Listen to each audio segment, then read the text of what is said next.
Okay. Ladies and gentlemen, I'd like to welcome you to another episode of Spotlight Conversations, where we converse with artists from all genres of music and visual art and poetry and writing and so forth and so on. Today, we're blessed to have with us a young lady, a poetess, hailing from out of California in the name of LGDPoet. Welcome to Spotlight Conversations. Good morning. Hey, good morning, good afternoon. So glad to have you with us. It's been a long time coming, and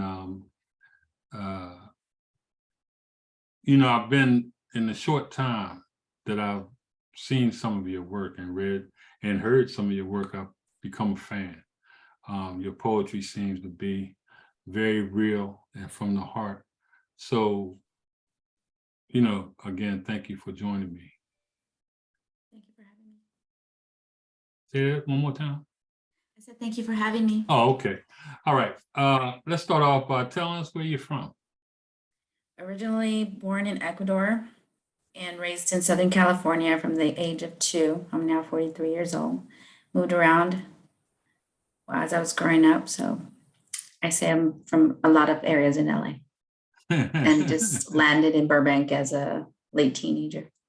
Okay, Burbank, California. When did you realize that you had a gift of writing and poetry?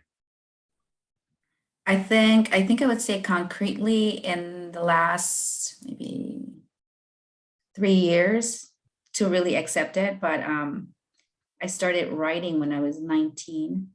Didn't even know I had that. I was able to do that. Then I met a friend of mine at 19. His name is Ken. He just continued to give me some lines and I just continued to write, and we lost touch. And then I just kept on writing for 20 something years. See, I've done something similar to that. I used to be on a message board on a website called Black Voices. And it was like one of the subsidiaries of that was called Mahogany Love. And, someone would write a poem or maybe begin a short story, and then another person would pick up and then pick up and so on. I think that was pretty good therapy as far as writing. What is love to you? In all honesty, I guess there's different levels of love, and I think I'm trying to discover that. I'm trying to discover that because I'm trying to even find out what self-love is. I think maybe it's the more purest love I can say is the love I have for my son, which is genuine, real, and the most hurtful love I've ever experienced. But the different types of love, I'm still discovering what that is. I don't really know. Yeah, that's an ongoing mission, I guess, for everyone. It depends on people's journeys, depends on people's past, depends on how willing you are. Yeah. For you, what's the connection between music and poetry, and how does our culture and community benefit from that? For me, music is very therapeutic. It's always been a place that I can go to identify those words I couldn't even find. The culture, I think definitely for me, the Black culture has something to do with the fact that there's such realness, such suffering. And on my personal level, my personal life, there's been a lot of suffering since I was 5. It's like adversity is probably just tattooed in my skin, but nobody can see it. Suffering and adversity. But it's the fact that there's just a lot of realness in our lives. Such suffering, and suffering creates strength, resiliency, willingness, and I think I have all of that, but it doesn't mean that we're always strong. So that's why I feel like the culture and the music definitely merge for me in my writing. I noticed from your, from a lot of your scribes that they're emotional and very heartfelt. Talk about what you've gone through, if you would like to get into it, and how it translates to your writing. Yeah. I know the poem that I sent you, was it Finding the Road to Me? Finding the Road to Me basically is kind of like a short little story. I didn't intend it to be that way. I just wrote it the way it had just came out. And at that time when I wrote it, I was again going through some very, very difficult times with the relationship I was in at that time. But it just reminded me of everything that I had been through in my life, which is since I was 5, I had probably a little too personal right now, so you'll have to go ahead and read it, but to your listeners.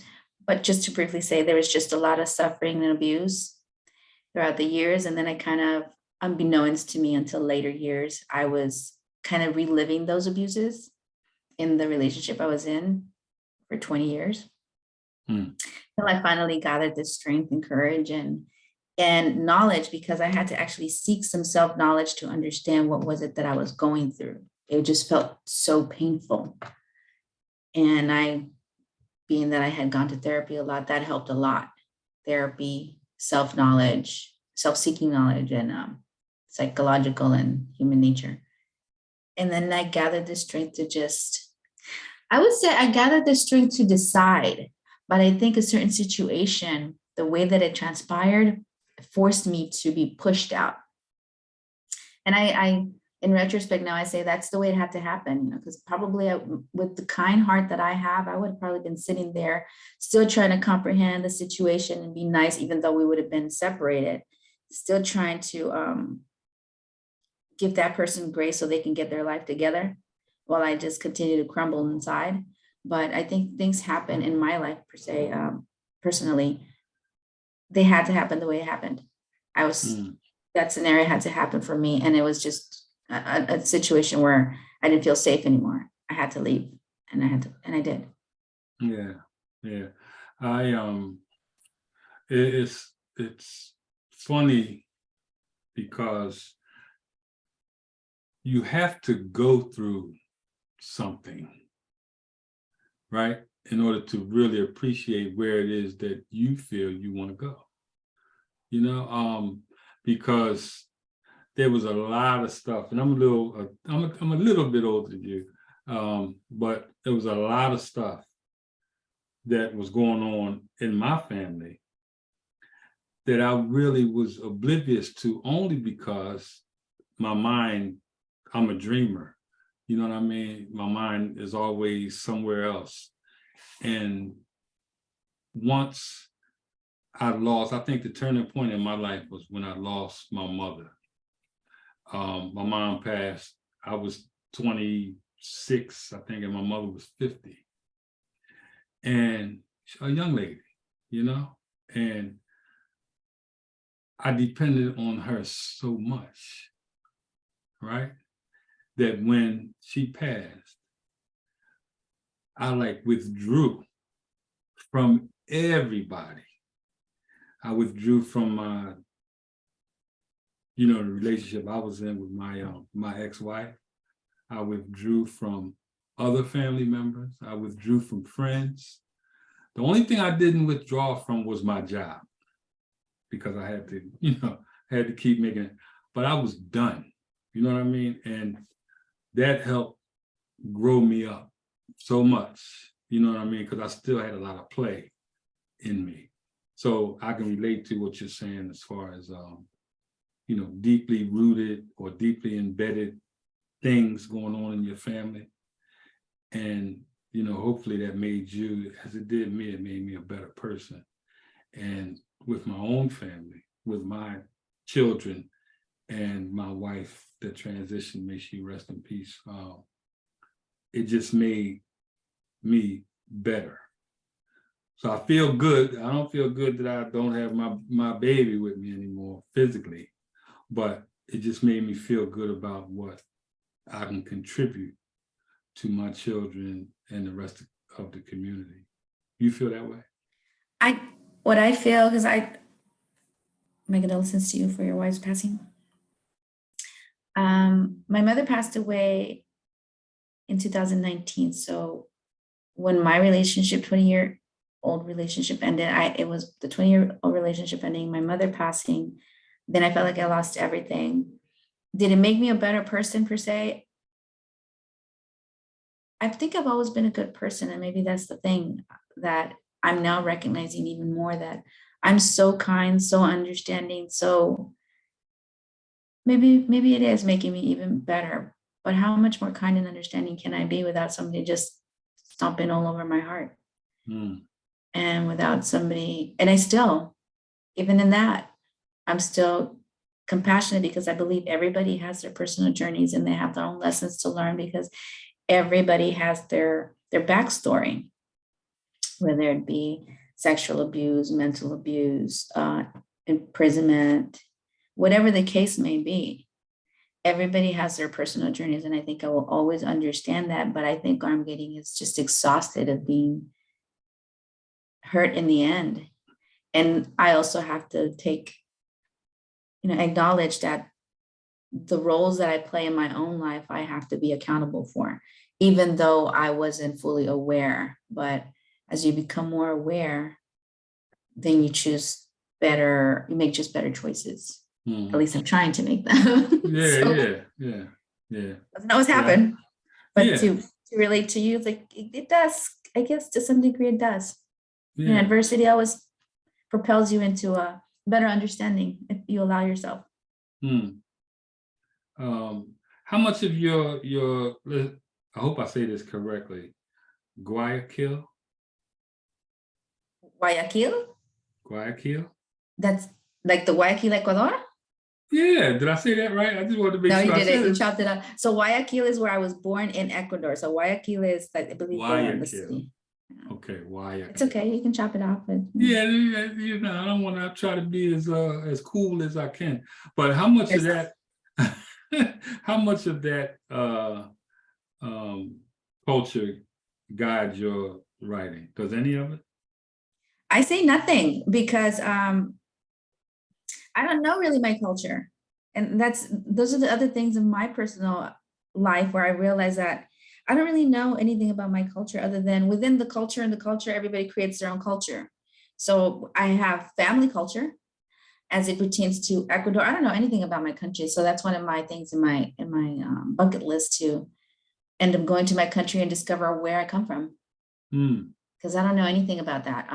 I just know I'm Hispanic. I was born in Ecuador. I'm Ecuadorian. I was born and raised in the culture within what my parents created. And within that culture, because like that's what I said, we have our culture within our culture. Right. And then I'm just trying to get out of certain belief systems that that culture created. So, but to answer your question, I don't think, well, let me say, within that culture, not my rooted culture as in Ecuador, but within the culture, it's mainly the suffering. That has a lot to do with writing, because I had to find some way to release it, which thank God it's been writing and then running and jogging. That's what I mean. Yeah, you still have family over there that you in Ecuador? Excuse me. I have a brother who was deported, and my mother's side of the family, but I've never met my mother's side other than when one of my aunties came down when my mother was passing. That was the first time in my 40-something years at that time that I had ever met anybody from my mother's side. Wow. Because I'm, and doing what I do, because I'm newsy, right? But I went and visited, the website, or one of the websites that talks about Guayaquil, and it's on the west bank of the Guayas River and all that kind of good stuff. It looks like a nice place, but also underneath of that, I read that they had a lot of, political protests and stuff going on over there. So I'm sure every country has that, every state has that. Yeah. I have nothing. I have no idea what's going on over there. Who are some of your poetic and writing influences? Who have you looked up to as far as writing? I really haven't followed too many, but I would say Maya Angelou and Tupac Shakur. Sounds kind of ridiculous, but yeah, Tupac Shakur. Oh Because I think no. that some artists are, I think musicians, well, the real ones, the ones that can really actually pen it down. And Tupac had a lot of words. I've watched the movie Piñero. If you ever, guys, you need to watch Piñero. That poet is awesome. The suffering again behind his life. That movie, Hmm. it's amazing. And Maya Angelou. Yeah, but Tupac, yeah, look, I always consider him, he's one of my favorite poets. Um, I got almost everything he's ever done. I have one of his books, and it's just when he was younger. It's just really nice to read what he had. It's just a journal writing, Yeah. and that's how it feels. It's just liberating. Excuse my throat. I have a lot of coughing. Explain escaping the echoes of myself. So that is the title of my current poetry book that I'm working on. And escaping the echoes of myself basically is me escaping into my writing because I overthink a lot. And you just feel it, at least I feel it. And then when I talked to a musician when I was driving one day, we can just hear things like stories, lines, sounds, whatever, and from a creator's point of view. And the way that we escape, he escapes into his music creating, and I escape into my poetry. So that's the echoes that are in there. We escape into our art. That's what escaping the echoes of myself is. When do you think that'll be ready for public consumption? I would say within the next 6 months, because I just talked to the editor who was editing my book. I have to do some things that she suggested, which I think are great things that she suggested. And then I'm trying to decide if I want to release it through KDP, self-publish, or try to shop it out to some small publishing companies. Yeah. So that it depends on that. So I would say within the next 6 months, maybe sooner. Oh, okay. Well, just make sure I get my autographed copy. I don't care. You will, definitely. What is a free soul? For me, a free soul is allowing yourself to experience anything and everything that I'm going through. Because I can be very hard on myself. Why do I feel this way? Why do I just question myself? Why? But when I'm allowing myself to just be free to experience it, whether it be pain, emotional pain, confusion, just to sit in the moment and then just continue to be free, enjoy life. Try to, at least, because I don't really know how to enjoy life. I don't know how to enjoy it. I know what trauma is. I know what adversity is. I know how to push through all of that. But do I really know authentically what it is to enjoy life from a true joyous space? I don't know. So I'm learning to be free in all of that. So when do you make time for yourself to kind of answer some of those questions you just posed to yourself? Yeah, I'm learning to do that too, because my life has always been go, go, go, go, go, go, go, go, and everybody else first, everybody else's emotions first. Even though I might have been carrying a heavy load, I would try to figure it out. And it's not, I share these things, it's not for anybody to feel pity. It's just really, this has been my life. And I think as more as I just step away from my own self and just look into myself, that I'm recognizing that there's a lot of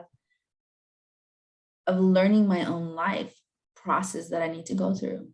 I need to really know what it is to be happy, genuinely happy, without the worry of, how's my son doing? Is my son gonna love me now? Because there's a situation there where my son, I don't talk to him. He doesn't talk to me. Is my ex gonna be okay? Is everybody gonna be okay? I need to stop worrying about everybody else and worrying about my joy. but not in a selfish way, because I think a lot of people Yeah, go from being so selfless to selfish. I think there's a middle ground. I can still love and care, but it's just learning that middle ground. hmm, This is very vulnerable. I'm telling you all these things. So yeah. Well, that's where most of us actually are, but we don't like to admit it. It's like it's like it's just guarding yourself and your emotions. 'Cause I do the same thing. And I always bring up my wife. But what you just said something, she always was the kind that cared about everybody else and making sure that everybody else was fine, and herself, was maybe secondary or even thirdary. And it really showed when people reached out after she transitioned, and I saw how much I knew what kind of person that she was, but to see what her outreach was and how she affected other people's lives, that was really something for me to witness. I'm like, I'm sad and I'm happy at the same time, bittersweet. Yeah. So what else is going on? I mean, what in today, what's going on today in the world, in the United States, in Los Angeles, that you'd like to talk about? Not really much. I try to stay away from negativity right now. Kind of purging myself. Um, I I'm always having something going on a personal level, but those things are just moving through, walking second by second, day by day, and trying to become a little bit more private, but yet not private. It sounds crazy, but you maybe understand, like doing your own thing, but sharing certain things. Around the world, I don't really pay attention too much because I have my personal beliefs on certain things. I don't know. I don't have much to talk about the world. Certain things, I don't right now. I know. Oh man. Have you just ever experienced a point in your life when there's so much going on that you just get so engulfed in everything that's going on that it's actually toxic? It's so toxic to yourself that you start realizing, like, I need to stop doing this. Yeah. There was so much passion in me about certain things so many years ago that I'm like exhausted from it. At some point, I remember Dominique DePrima from KJLH when I used to listen to her every morning at 6 something in the morning. It was all that passion about the culture and police brutality and all that. Great, and I loved it because we were on. In my head, I was like, we're on the same page. Move on. But now I realize, as because I still follow her now. She's in another station. I can't remember off the top of my head. She just sounds a lot more mellow now on how she deals with the issues around the world. And I think that's what growth does. We realize that we don't always have to be so fired up about everything, because even though things take time to change, people have to unite. We actually have to look out for ourselves individually. Family and the closest friends that you have, the closest family members, but ultimately you yourself and yourself. And again, I don't think it's being selfish anymore for me. I think I'm just learning how to finally put myself first. And that's how I view the world around me now. Like there's so much going on. There's always so much going to be going on. I've been on my own per se, mentally, emotionally for so long, but still caring for everybody else first. Now that I'm getting older and learning how to be on my own after 20, even though I was in a 20-year relationship, I was still on my own. I got you. Try being in a relationship where you're alone. And I mean alone. Yeah. And then that happened to me for another 3 years with somebody else. And then now I'm like alone. Yeah. So it's just embracing that. So I don't really worry too much or give too much attention to what is going on outside of me anymore. It's more like what's happening inside and How can I move through this? How can I heal from this and be happy? I can't control anything around me. Yeah. Excuse me. It seems like since I retired, from work, I'm busier now than I was when I was working. And it's like, I told myself once I retired that I was going to chill.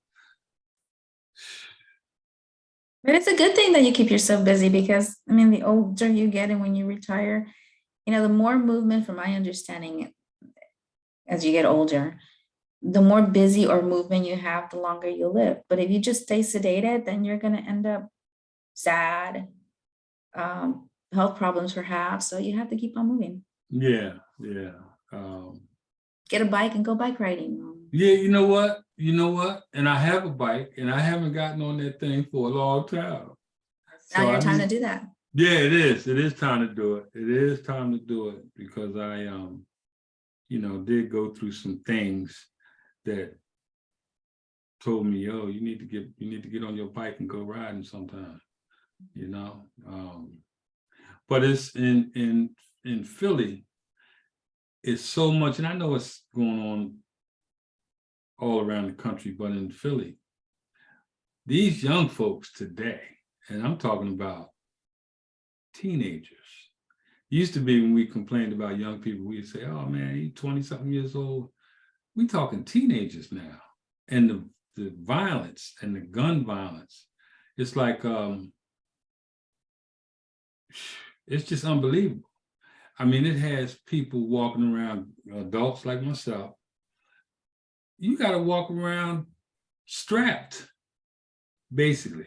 You know what I mean? Because these young people, and they're taking that whole mask thing with the, the COVID, they're taking that to a whole nother level because they're wearing masks and they're wearing hoodies and all that kind of stuff. Now, I know not to generalize because everybody is not like that, but it's so many people, especially these young folks, that are taking advantage of being able to be incognito like that in order to be vicious out here, especially to our, I like to call them our more established citizens, because back in the day, you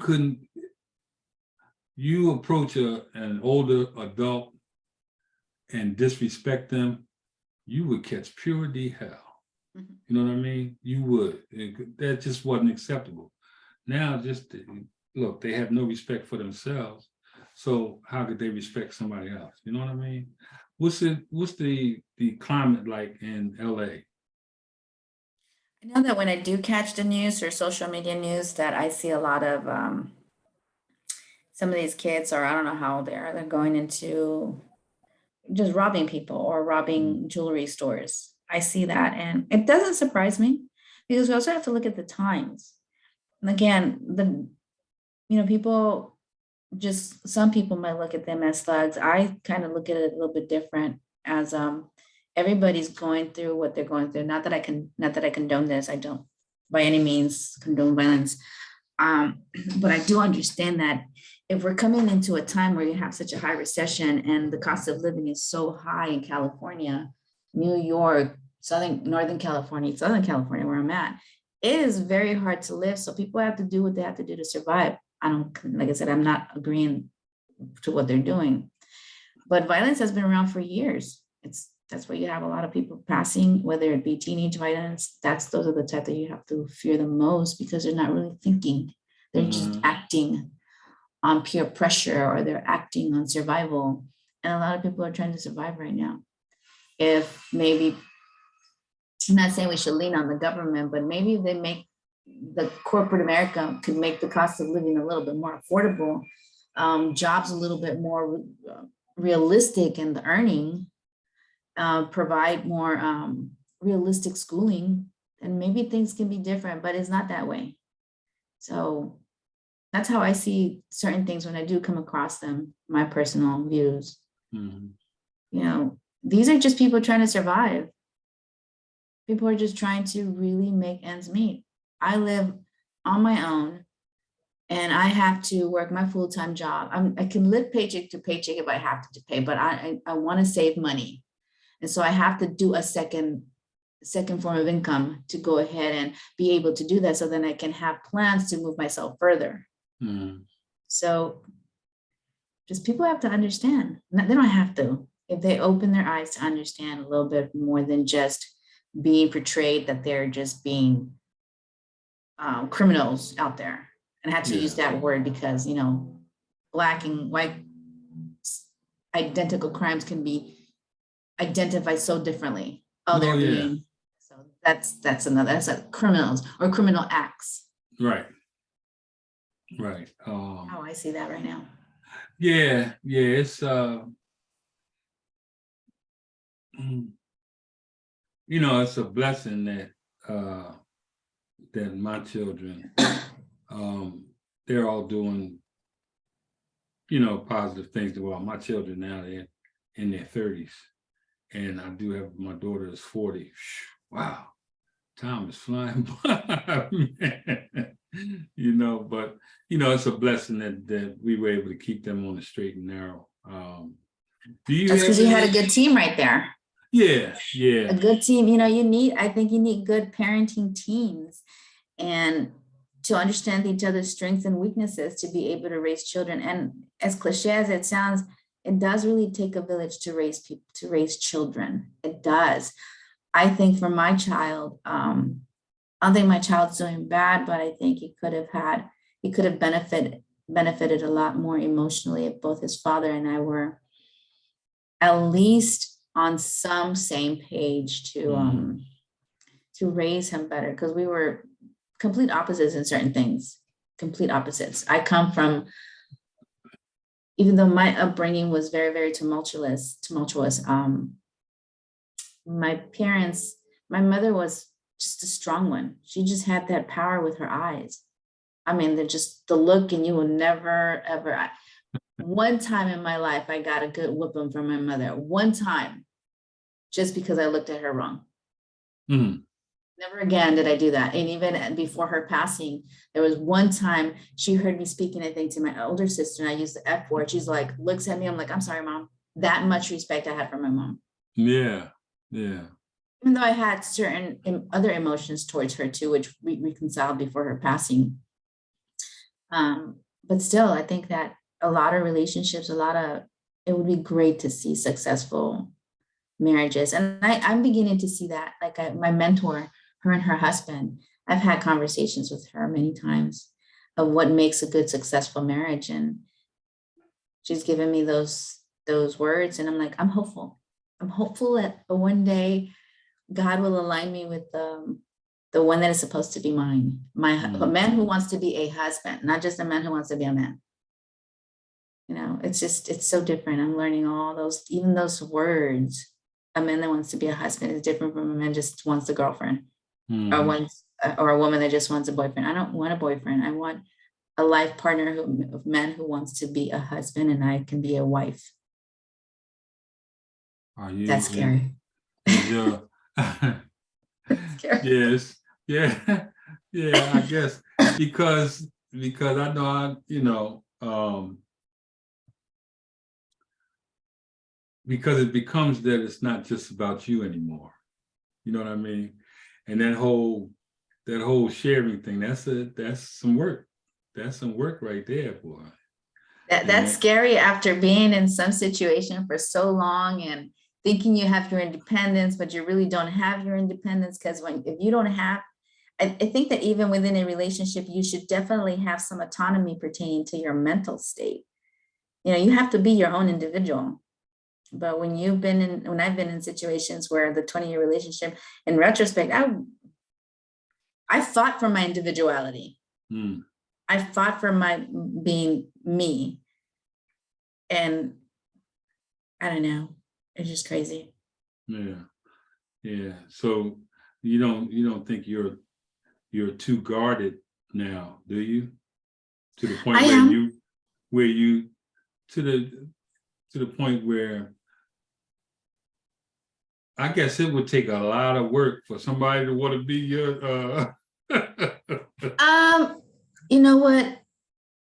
In one of the poems that I think I shared with you, it's Casket, I wrote in there, I became kind of cynical, And I think that, yes, I've become kind of cynical. Like, I think, like, what do people want? I became more cynical. I didn't know I was cynical even growing up, but I still am able to give somebody the, and it depends. I'm very particular. I don't just give anybody. Well, as you should be.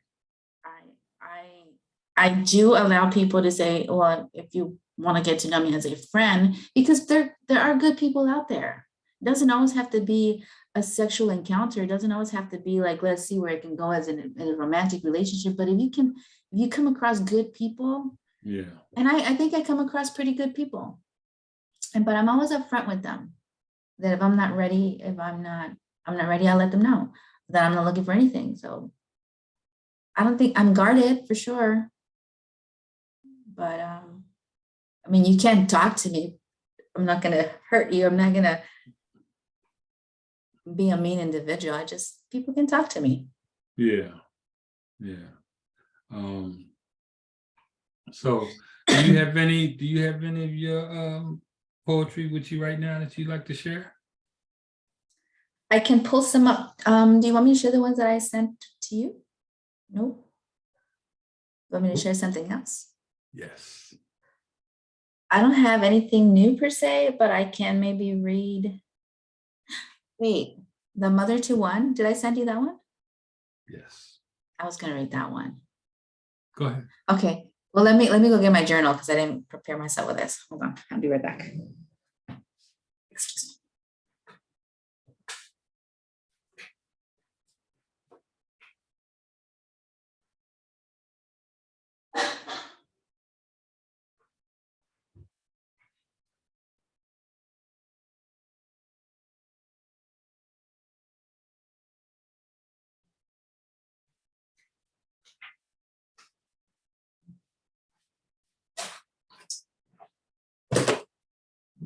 I'm back. All right, so I'm going to share this one. It's called The Gaze. And the reason I called it The Gaze, it's just, I wrote it because a friend of mine has a portrait of a Black woman's face with her beautiful lips, her coarse hair, and shoulder collarbone. If you guys would just see that portrait, it's beautiful. But I wrote this poem called The Gaze. The gaze will pierce your wonder. No, my gaze will pierce your wonder as you admire the contours of my face.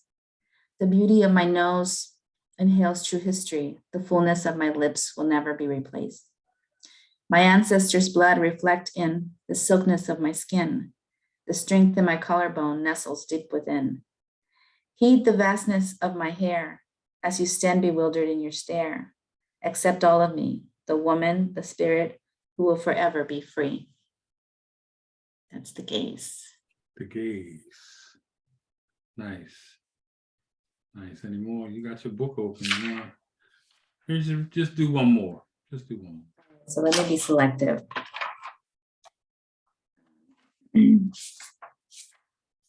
How many books like that do you have? You probably got like 3 or 4 of the books with all your writing. I have a lot up there. I was looking through my journals a few weeks ago, and I saw how much I've grown as it pertains to my writing. And I also saw how much suffering I write about. So I'm trying to change that a little bit and see if I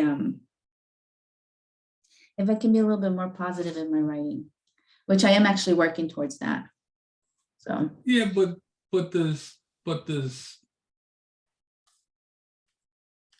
do you have to be positive all the time?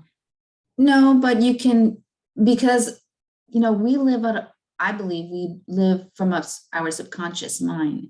So if I'm always subconsciously in pain, but I want to have and create another life for myself, I'm trying to literally change the subconscious way of thinking, whether it be by listening to YouTube videos while I sleep, in the healing process, the nervous system, the subconscious mind, the dismantling of old beliefs to new beliefs. And so I want to learn how to expand my writing by including optimism. I'm an optimistic person, very much. I believe there's always a silver lining in every situation, whether it be heartbreaking, whatever we may be going through, there's always a silver lining, and you just have to find it. Like read the book, The Alchemist.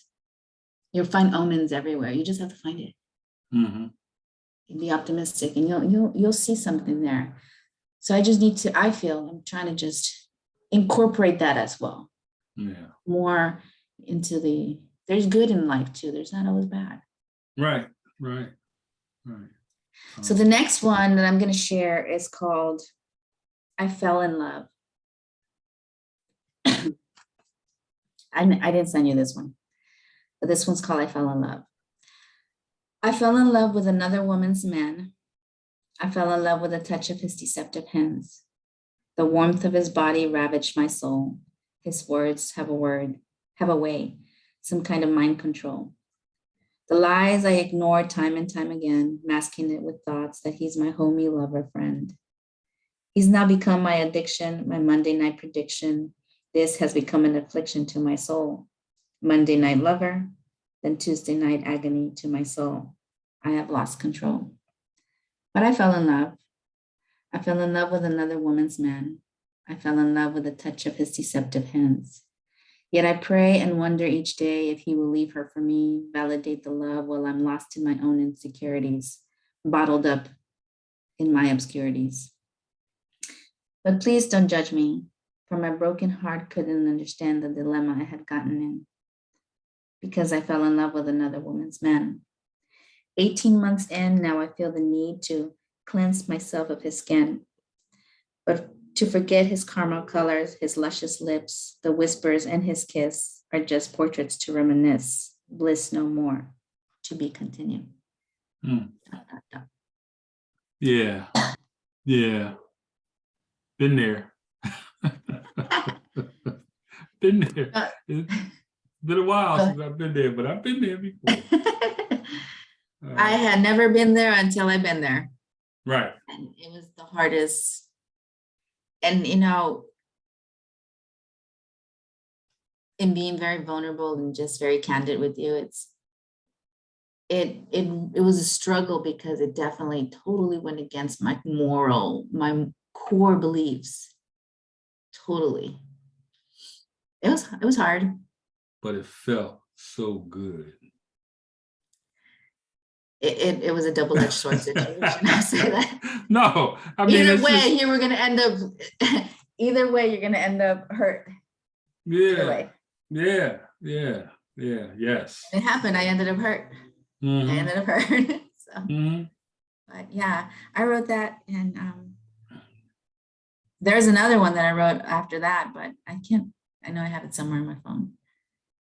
But yeah, that was my experience.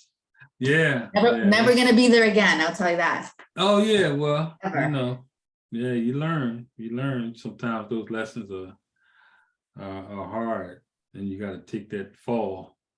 But when you get back up, that's the whole key, to get back up and dust yourself off, and keep full accountability for the role that you played. Because at the end of the day, even though no matter how vulnerable you were at the time, when who is it? I think it was Maya Angelou who says, when you learn, teach, it's something to that nature. Like when you learn, teach, when you know, then you do different. Mm-hmm. So then that's what you got to do. Yeah. And look, everybody, like you said, goes through something. Some people have gone through similar stuff, and like you said, going against your morals and doing this and XYZ. At the real end of the day, you just have to explain it to a higher being and pray that you're forgiven.